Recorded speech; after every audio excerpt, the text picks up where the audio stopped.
Are you hungry for some knowledge? I hope so, because today we are serving up a delicious explainer on some of the most confusing and tasty food words in the English language.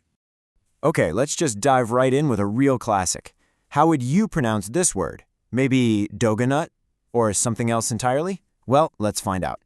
Because, and this is a classic English language thing, right? The spelling can be so deceptive. Those G and H letters you see in there, yeah, they're completely silent. The correct way to say it is simply donut. And trust me, that's just the appetizer. In this explainer, we're going to unlock all kinds of secrets of English food words. We're talking pronunciation hacks, uncovering those sneaky silent letters. We'll even take a quick trip around the world to see how things change. And hey, we'll even settle a few food fights. All right, first things first. Let's build a solid foundation. We're going to get the pronunciation right for some words that you probably use like every single day.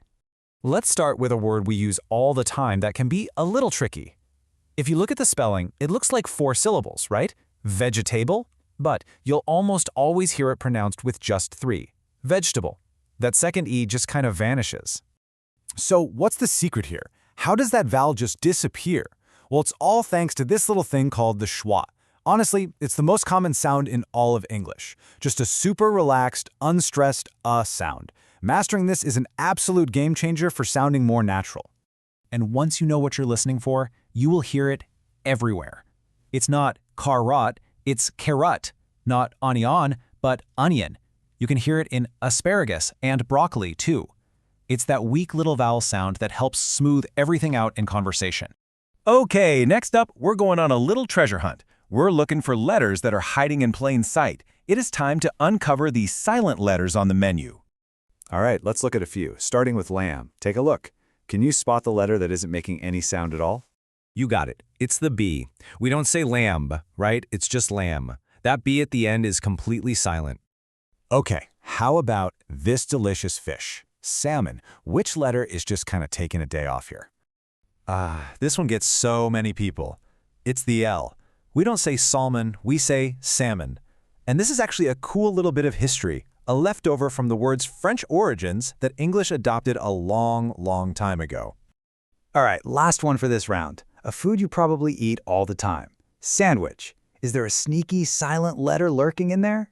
So this one's a bit of a chameleon. The D is very often silent, especially when people are talking fast. You'll hear sandwich or even samwich. It just gets smoothed over in natural, everyday conversation. You know, it's not just silent letters that can trip you up.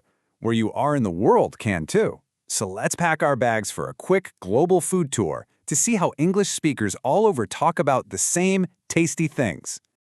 Okay, so check this out. What someone in London calls sweets, a New Yorker calls candy, and someone in Sydney calls lollies.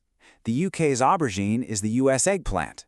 And that frozen treat on a stick? Well, it could be an ice lolly, a popsicle, or an icy pole, all depending on where you are. And the variations just keep going. This vegetable is a pepper in Britain, a bell pepper in America, which makes sense from its shape, and a capsicum in Australia, New Zealand, and India. It's a great reminder to know your audience.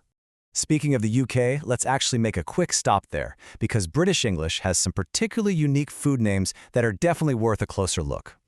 You've got the absolute classics like fish and chips and the Sunday roast.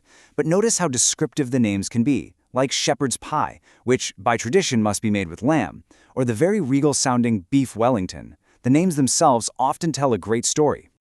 For our final course, let's step into the ring and play referee for some common food confusions. It's time to settle these debates once and for all. First up, bake versus roast. They both use an oven, so what's the actual difference? It's pretty simple. You bake things that start as a liquid or a dough and turn solid, like a cake. You roast things that are solid from the start, like a chicken or potatoes.